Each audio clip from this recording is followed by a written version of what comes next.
পরীক্ষার মাঝে একদিন বাড়ি গিয়ে কি করলাম আজকে আপনাদের সাথে শেয়ার করব। আসসালামু আলাইকুম সবাইকে, আমি টুকি। নুবাড়ি যাচ্ছি, একটু আনন্দই হচ্ছে। একদিনে মাইন্ড ফ্রেশ করার জন্য ফ্যামিলি সহ সবাই গিয়েছিলাম। এবার আমরা গাড়ি নিইনি, এবার একদম বাসে যাচ্ছি।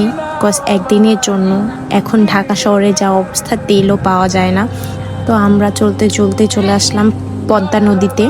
পদ্মা নদীতে এখন দেখছি মাটি উঠে গিয়েছে। যখন পদ্মা সেতু তৈরি হবে তখন নাকি মাটি খুঁজেই পাওয়া যায়নি। তো চলতে চলতে ব্রেক টাইমও চলে এসেছে। তো আমরা নিচে গিয়ে আইসক্রিম আর দই কিনে নিয়ে আসলাম। তো খেতে খেতে গাড়িটা ছেড়ে দিল। তো আমাদের নানুবাড়ি বরিশালে যাওয়ার রাস্তা তো অনেক সুন্দর, প্রকৃতি দেখতে দেখতেই চলে আসলাম। তো এখান থেকে আবার আমাদের অটো নিয়ে যেতে হবে। তো অটোতে করে চলে আসলাম আমাদের নানুবাড়িতে। তো আমি ফার্স্টে এসে আমার মামার কবুতরের বাসার ওখানে চলে আসলাম।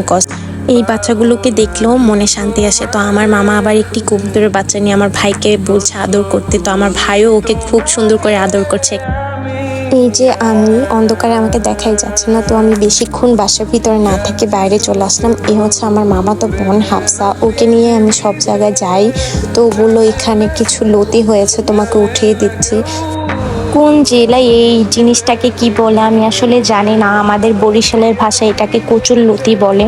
তো আমাকে উঠিয়ে দিচ্ছিল আর আমিও খুঁজতেছিলাম আর ওকে দেখাচ্ছিলাম যে এখানে আছে। ও তুলে তুলে আমার হাতে দিচ্ছিল আর আমি এগুলোকে রেখে দিচ্ছি। তো এখানে দেখছি অনেক সুন্দর লেবু হয়েছে, একদম ঝাঁকে ঝাঁকে লেবু। তো ওকে বললাম যে দুই একটা বড় বড় দেখে আমাকে ছিঁড়ে দে। তো ও অনেকগুলো ছিল, ওকে বললাম তুই রাখ।